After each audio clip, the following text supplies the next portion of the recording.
Tout dépend aussi, bien sûr, comment vous avez dormi cette nuit. Si vous avez fermé les radiateurs, si vous avez ouvert la fenêtre, profitez de l'air pur.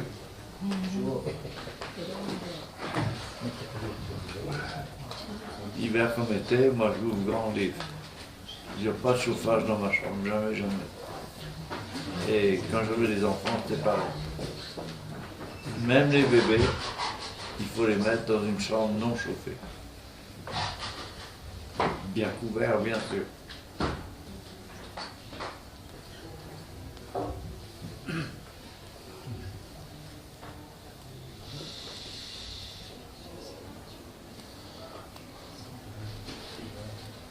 Alors ne perdez pas de temps.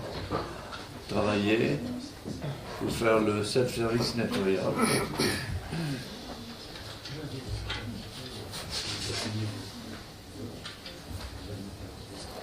Je suis là depuis 6 heures. C'était une belle serviette toute propre. Mais j'ai pas arrêté de me moucher, de me préparer. Il y avait Louis qui était là déjà, qui m'attendait. Depuis 6 heures avant, sûrement.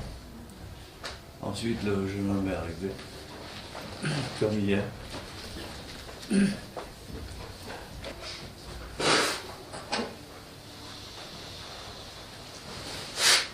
On a des réflexions à avoir. Si on veut trouver le bonheur, comme dit le Dalai Lama, il y a plein de choses qu'il faut enlever, des habitudes qu'on a. Des habitudes négatives, il faut les enlever. Pour essayer d'aller trouver tous les trésors qui sont en nous. Et ce n'est pas notre habitude. On continue d'entrer dans le conflictuel, d'en discutailler autour de sujets qui sont sans grande importance, qui ne nous apportent rien. Il y a des choix à faire. Évidemment, ce n'est pas rien. Parce qu'on a pris des habitudes depuis que la société nous a construits comme ça, éduqués comme ça.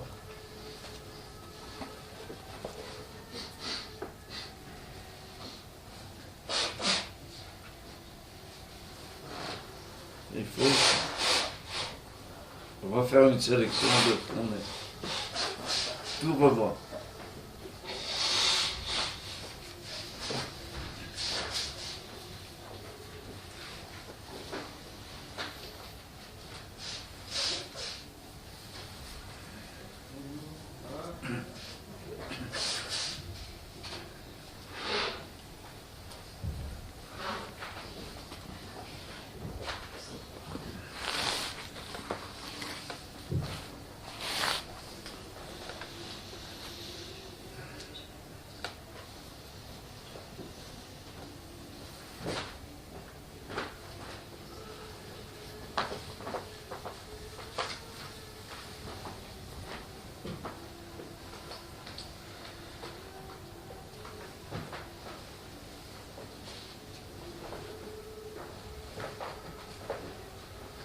Préparez bien vous bien.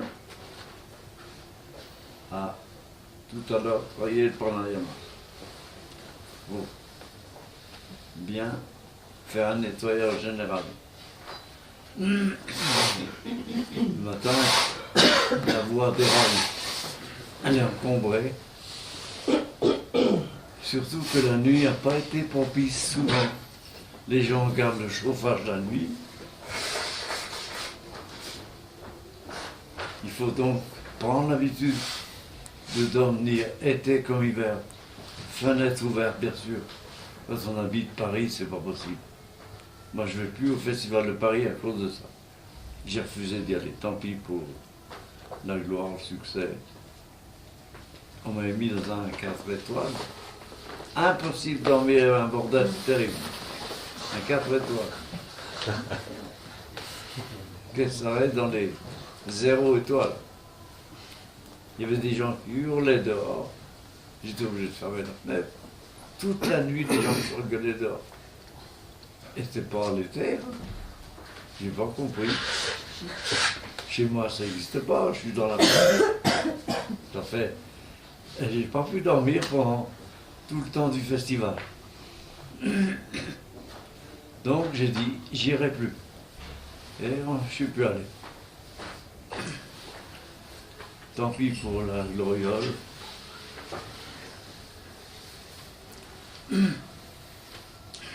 Donc, je pense qu'ici, vous fermez. Enfin bon, il y a plus, ça ne marche plus le radiateur. Il paraît qu'il y a une panne. C'est bien.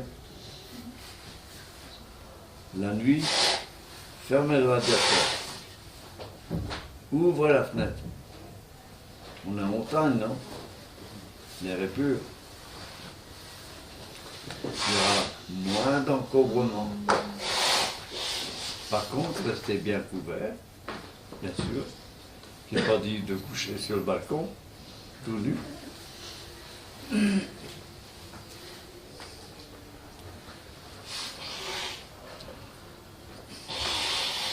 Je suis arrivé à 6 heures, ici, ici. Il y avait Louise, je crois que c'est Louise, qui m'attendait déjà. Mais là, elle est partie se coucher. Elle est là. Elle est là? Ah, vous êtes venu, je ne vous ai pas vu. Avant-hier, c'était un jeune homme qui m'attendait déjà.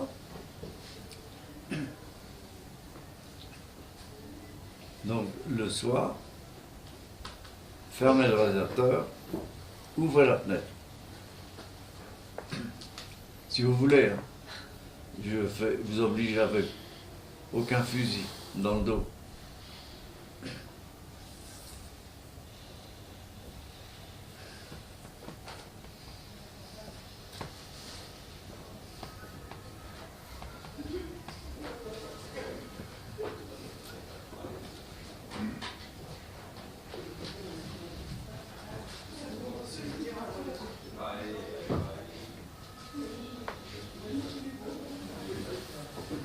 Le chocolat,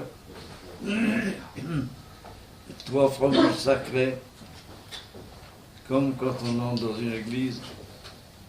Moi j'ai vu, il m'arrive des fois d'aller dans une église prier. Quand des gens y rentrent, ben, ils ne discutent pas. Ils se mettent assis sur une chaise, ils commencent à allumer un cierge.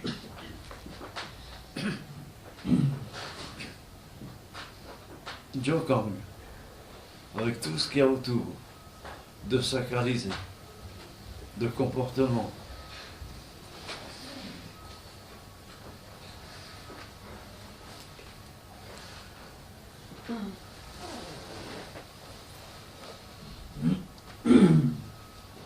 De sacré.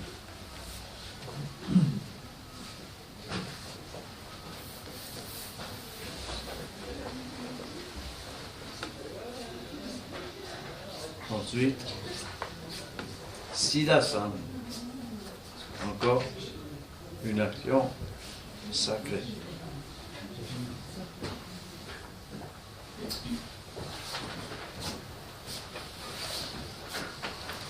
La pose de l'élu pour préparer dehors. Donc, c'est vous le patron de votre discipline, rien d'autre.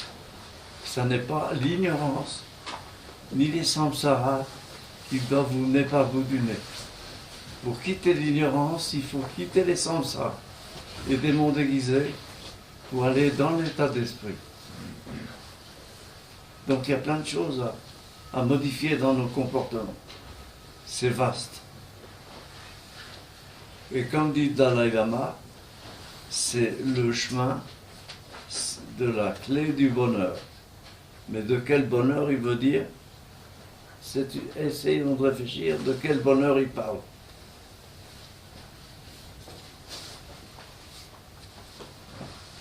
Bonheur, je vous l'ai dit, c'est tomber amoureux de la vie. Et tomber amoureux de soi-même dans le bon sens du terme.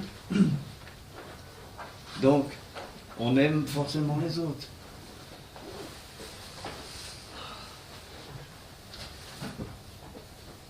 Et j'ai hier expliqué ce qu'était le mot exaltation. Si vous saviez, comme je vous le souhaite, l'exaltation, c'est... Il n'y a pas mieux. Cherchez dans le dictionnaire ce que veut dire le mot exaltation. Il y a 4 termes qui glorifient le mot. Et en exaltation, c'est... Vous avez envie d'aimer les autres, vous avez envie de vous regarder la vie, vous êtes dans ce bonheur dont on parle. Si vous pouviez avoir cette exaltation, mais il y a un seul mot sur 5 mots, le dernier qui fout casse la cabane des 4 autres. Exaltation, il y a 3 termes qui glorifient de ce que peut représenter pour la personne d'avoir ce ressenti permanent. C'est ça, ça vous fait tomber amoureux de la vie. Et tout change. Vous-même, vous changez. Mais il y a un seul terme, le numéro 5, qui gâche tout. C'est pour ça qu'il faut l'accompagner, comme je vous l'ai dit, du terme stira, en sanskrit, qui veut dire fermeté. Parce que si vous suivez, c'est ce que j'ai dit à Louise ce matin, il faut qu'elle maîtrise bien ce 5e terme, par le biais de stira, la fermeté. Parce que ça conduit les gens, vous voyez, vous avez envie d'embrasser. Imaginez, vous vous suivez sans avoir cette conduite de stira, en sanskrit qui veut dire fermeté, eh bien, vous allez embrasser les gens dans la rue, vous ne les connaissez pas. Ils vont dire, celui-là, il est un vrai. Voilà, automatiquement, on vous prend pour un exalté dans le mauvais sens du terme. Vous ne pouvez pas vous permettre. Moi, je suis obligé de me retenir parce que je pratique stira. Mais je suis amoureux de la vie et des hommes et tout ce qui vit. C'est une poussée incroyable qui vous entraîne vers les autres. Un jour, il y a longtemps, mon fils me disait, Patrick me dit au téléphone, si tu devais choisir un seul thème pour expliquer ce que tu ressens, tout de suite j'ai dit le mot exaltation. Cherchez ce qui veut dire sur le dictionnaire et vous verrez. Mais méfiez-vous du 5e comportement. Parce qu'après, si jamais, heureusement, que l'exaltation n'arrive pas comme ça, foudroyant, comme un coup de tonnerre, parce qu'on serait complètement déconcerté. Il y a tout un état d'esprit qui se modifie et qui fait que, bien sûr, on accepte mal cette impatience qui ne vient pas tout de suite. Mais il vaut mieux que ça se fortifie graine par graine, parce qu'on serait trop décontenancé dans notre personnalité, si ça nous arrive. Et on devient, ça vous porte à une optimisation, et ça vous emporte à aller dans la sacralisation de la conscience universelle pour nous aider à résoudre nos problèmes. Les problèmes de toutes sortes sont souvent subjectifs, ainsi que naissent les maladies par la pensée. On imagine, et voilà, c'est parti, et la pensée devient négative, et à la clé, on a fait l'image qu'il fallait pour tomber malade. Ben, c'est l'inverse qu'il faut vivre. Ah, moi, vous faites ce que vous voulez, hein, moi, je ne peux pas vous forcer avec un fusil, mais vous êtes venu pour ça, pour recevoir cet enseignement-là, et pas un autre. Donc, stira doit accompagner automatiquement le mot exaltation quand vous allez, si vous travaillez sur ce chemin, ça va venir, puisque, je l'explique autrement, puisqu'on tombe amoureux de la vie. Vous tombez amoureux des autres, vous tombez amoureux de vous-même, dans le bon sens du terme. Faites pas dire ce que j'ai pas dit. Et vous regardez les choses différemment de l'extérieur. on voit les choses complètement différemment que ce que notre éducation collective, je parle des Français, hein, je ne parle pas des autres pays, on a été éduqués et qu'on souffre d'un mal. On souffre en ce moment, vous le savez. On est malade imaginaire, la France. On est dans la tristesse. On est champion du monde de tristesse. Hein, ben c'est gai. Comment voulez-vous que l'éducation se fasse, notre éducation, alors que quand on parle aux autres, c'est toujours pessimiste, c'est toujours la peur d'attraper tout ce qui passe en épidémie, etc. Voilà. Et vous n'êtes pas obligé de me croire. Votre rôle à vous, c'est d'essayer d'aller. Vous êtes venu pour chercher. Vous êtes chercheur de vous-même sur d'autres plateformes de vérité qui doivent vous transcender. Voilà. Il faut s'impliquer dedans. Il n'y a pas de situation désespérante, il y a que des gens désespérés. Voilà les paraboles qui s'accompagnent les unes aux autres. À vous de choisir. Peut-être que vous allez choisir des amis différemment. Peut-être que vous allez choisir des positions de vie différentes. Ouh là là. Mais sachons bien que stira doit accompagner le terme exaltation. Si tu as envie d'aller vers les autres de façon irrésistible, sans avoir maîtrisé stira, tu vas tomber, ça va mal aller. Alors il y a des gens qui paraissent un petit peu fada, parce qu'ils n'ont pas bien compris. C'est ce que j'expliquais à Louise ce matin, qu'elle doit faire attention, justement, de reconsidérons que si on est habité, et il y en a plein de gens, les gens bien sûr vont dire qui c'est cette personne qui vient, je dis pas ça pour Louise, mais on est mal jugé, mal vu, parce que on fonce, les gens vous regardent et disent mais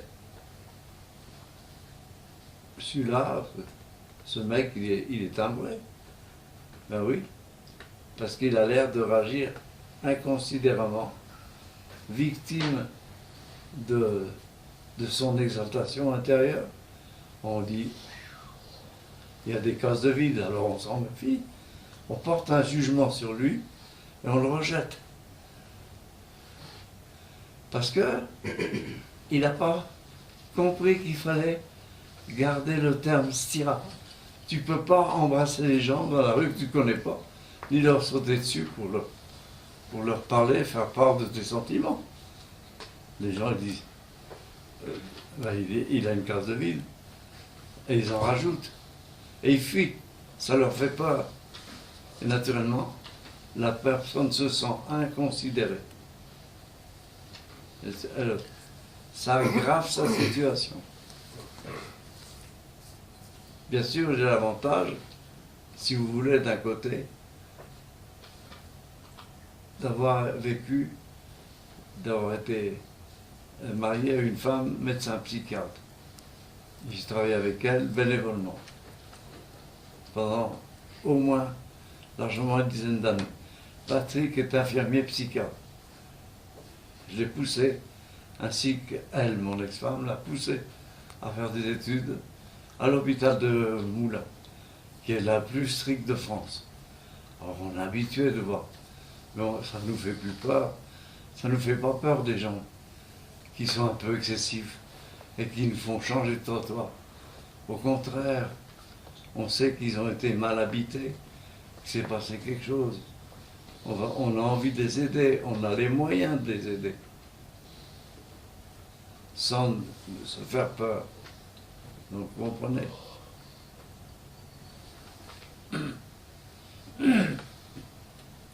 Mais, en tout cas, en ce qui me concerne, ça m'a beaucoup appris pour améliorer ma position d'enseignant de yoga. C'est une très très bonne expérience. Puis là, on ne s'affole pas pour quelqu'un qui dévisse un peu les... Oui, bon, ça va. On l'encourage. Au lieu de le rejeter. Parce qu'on a une compréhension qui s'éveille. Donc, n'oubliez pas, vous découvrirez l'exaltation forcément si vous restez à l'intérieur du yoga. Comme les extraits que vous avez lus hier. Je préfère qu'on vous lise la vie des sages comme un des meilleurs. Il est allé au bord du Gange quand il a eu. Il n'y avait même pas la sécu en France quand il soignait les pauvres. En Inde, 47 ans de médecine en Inde. Vous vous rendez compte? Il a eu marre, il est allé se réfugier à côté du Gange, dans un tout petit hameau de rien du tout, Rishikesh. Vous savez ce qu'elle est aujourd'hui? C'est une des plus grandes villes de l'Inde de yoga. Et il y a beaucoup d'Européens qui vont à Rishikesh.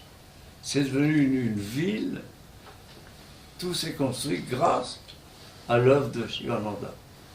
Il est venu se réfugier dans ce hameau pour méditer. Et toutes ces aventures, et l'extrait que j'ai copié, parce qu'il a écrit tellement de choses, je vous conseille les études de Shivananda. Et le premier qui a rapporté son œuvre, quand il a su son existence, c'est André van Liesbeth, que j'ai suivi pendant des années. Il a vécu avec lui. Et van Liesbeth, ça a transformé sa vie. Et c'est van Liesbeth qui a interprété en français toutes ses œuvres. Et Dieu sait, on l'appelait Swami Propaganda. Vous voyez, c'est presque, pas une insulte, mais enfin c'est presque désobligeant. Parce qu'il avait une tchatche. Moi, je n'arrivais pas à la cheville. Bon, c'est pas rien. Hein. Je n'arrivais pas à la cheville. Tellement il parlait. Ben oui, c'est un extraverti. C'est pas un introverti. Et avec l'avantage d'avoir l'expérience de médecin pendant 47 ans. Donc il connaissait la souffrance. Donc il a écrit cette œuvre formidable qui se répand dans toute l'humanité actuellement. Peut-être que vous n'êtes pas très au courant de ce qu'a été la vie de Shivananda. Mais on vous a lu, j'ai fait un petit extrait sur ce petit passage que vous avez lu hier à France. Mais c'est rien à côté des livres. De Van Liesbeth, je vais finir avec ça parce qu'il faut y aller. Quand il a su, il était imprimeur à Bruxelles, c'était son métier. Il a entendu parler de Shivananda, il lui a écrit personnellement de lui envoyer, et un jour, la SNCB, Compagnie des chemins de fer, un employé est venu lui dire qu'il y avait un wagon entier pour lui, qui venait de l'Inde. C'est quoi cette histoire? Je vous jure, c'est dans sa vie avant Lisbeth. Et il est allé voir. C'est quoi? J'ai rien commandé en Inde. Si, il avait oublié qu'il avait commandé auprès de Shivananda tout ce qu'il avait écrit. Oui, il y en a qui sont au courant ici? Non? Ben, alors il a dû emprunter de l'argent pour payer le voyage. Parce qu'il lui a envoyé, comme il a demandé, il a dit, je paierai en, vous voyez, quand je recevrai, envoyez-moi tout, je paierai. Et l'Indien a suivi. Il a envoyé, il a fallu qu'il emprunte de l'argent. Il s'est vidé les poches. Mais Van Liesbeth est un malin. Ça se fait entre ses petits yeux qui ferment. Il était imprimeur. Alors il a tout transformé Et tous les livres que vous pouvez vous trouver d'André von Lisbeth, il a interprété l'œuvre de Shivananda. Et ça, c'est du génie. J'adorais von Lisbeth, vraiment. J'ai collaboré plusieurs années avec lui. Patrick aussi est venu. Il était enfant. C'était un peu le bordel. Patrick était gamin. Il montait sur les gens qui méditaient ou qui étaient couchés par terre. Ah, lui, il était jeune, il était enfant quand je l'emmenais avec moi chez von Lisbeth. Je ne sais pas si ça s'en rappelle. Enfin bon, voilà, c'est marrant comme histoire. Mais von Lisbeth c'est un malin. Il a exploité, il a tout interprété. Et il a écrit plein de livres, toute l'œuvre de Shivananda, interprétée en français. Et ça, c'est... Procurez-vous les livres, renseignez-vous. Autour de vous, je ne sais pas où. Vous les trouverez. Ils sont toujours connus maintenant. Et il y a le monde entier va en pèlerinage à Rishikesh pour toute l'œuvre de Shivananda. L'œuvre d'un homme, vous voyez ce qu'il a fait? Transformer un petit patelin inhabité en une ville gigantesque. Il y a plusieurs yogis qui ont fait ça. Comme Rishikesh est connu, vous n'avez pas entendu parler de Rishikesh? Si? Bon. Tous les gens du yoga connaissent. Moi, je ne suis pas allé. Je n'ai pas le besoin. Moi, je suis plus attiré par le Tibet que l'Inde. Il y avait des choix à faire. C'est pas que je suis contre. Mais pour moi, mon œuvre à moi, innée, c'est les Tibétains. Voilà. Donc je ne pratique pas la cryothérapie qui est actuellement, vous le savez, prise par la médecine en Occident. La médecine du monde entier vient de remarquer, d'observer les valeurs pour la santé de la cryothérapie, c'est-à-dire les techniques du froid. Il y a quelqu'un qui m'a dit, je ne sais pas si c'est Patrick, bientôt tu ne pourras plus enseigner le froid. Ça sera réservé qu'aux médecins. Ils vous mettent dans des petits saunas du froid à moins 80, en dessous de 80 degrés en dessous de zéro pendant 3 minutes. Et la médecine, vous avez sûrement entendu parler, c'est fini, ça grimpe partout. Et les villes maintenant, pour le jour de l'an, pour Noël, les ours polaires vont nager pour le jour de Noël, pour le jour de l'an. Ils sont habillés comme des plongeurs de sous-marins, mais bon, pas tous, il y en a qui vont tout nus. C'est des groupes, on les appelle les ours polaires. Sur la côte d'Azur, ils se réunissent. Bon, au début, je n'ai pas connu ça, j'étais un des rares. Mais bon, j'étais un des premiers quand j'ai commencé, en 1956, à prendre mon premier bain dans l'Allier. Ça n'était pas diffusé. Mais moi, j'ai dit, je risque rien. Je n'enseigne pas la cryothérapie médicale. J'enseigne le Tummo tibétain d'inspiration de la conscience universelle. Ça n'a rien à voir, mais c'est bien. C'est bien que le monde, que la médecine s'intéresse, parce que c'est sûrement 1000 fois mieux que le médicament quand on est malade. Que d'aller se fabriquer une santé dans les changements de température multiples. On a tous les moyens de s'adapter à toutes les différences, les divergences de température. On doit sortir, il a dit Shivananda, que vous avez écouté hier, le yogi doit sortir tous les jours, tout nu, par tous les temps, qu'il pleuve. Moi je mets toujours une note d'humour, sauf quand il y a de la grêle. Parce que s'il y a des grêlons comme ça, sur la tête, mais je sors par temps d'orage. il y a une technique. J'ai encore suivi des gens spécialistes de l'orage. On connaît comment l'électrocution arrive, pourquoi il y a 6 vaches de tuer dans un pré. Parce que toutes les pattes des vaches sont conducteurs. Mais si vous mettez votre main pour expliquer, dans le courant, un enfant met un doigt dans la prise de courant. Vous risquez rien parce qu'il n'a mis qu'un doigt. Il n'a pas touché les deux. Mais s'il y a les deux, vous êtes électrocuté. Vous touchez un fil, vous n'êtes pas électrocuté. Si vous en touchez deux, forcément.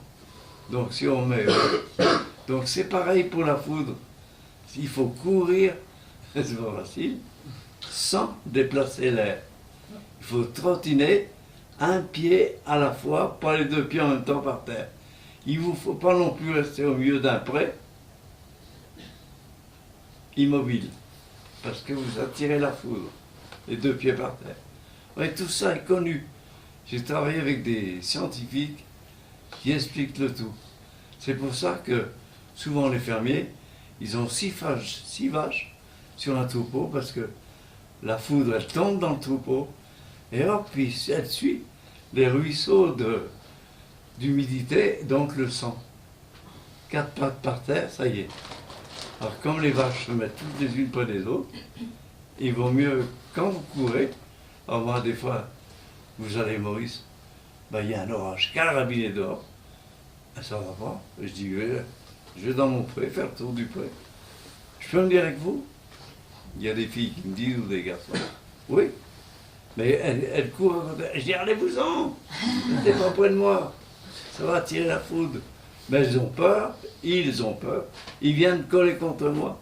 Mais je dis, non, ça fait trop de pieds par terre de conducteurs de courant.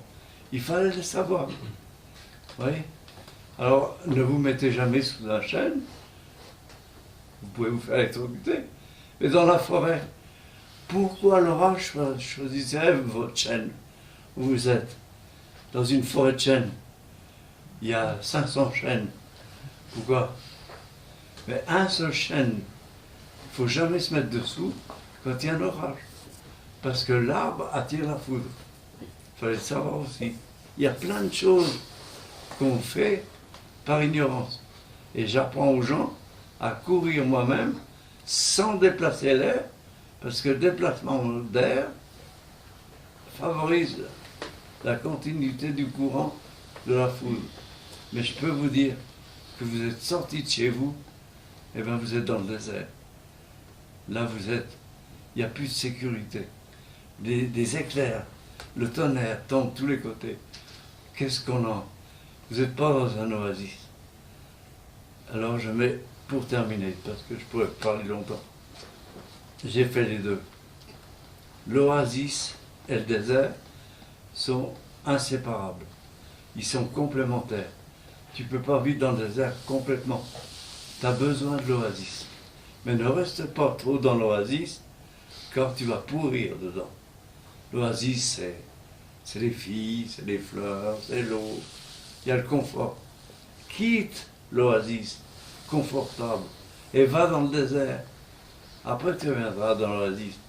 Donc, il faut alterner votre vie entre le désert et l'oasis. C'est presque poétique ce que je vous dis, mais ça vous fait mieux comprendre comment on doit évoluer, parce que quitte trop de confort va te rendre malade. Va dans les difficultés. Fais-le, c'est ce que j'ai fait. Vous partez dans les difficultés de la vie. Vous allez dans le désert, tout change, mais tu ne passes pas toute ta vie dans le désert, tu reviendras. Mais quand tu es dans le désert, tout d'un coup, l'oasis, on rêve de l'oasis quand on est dans le désert.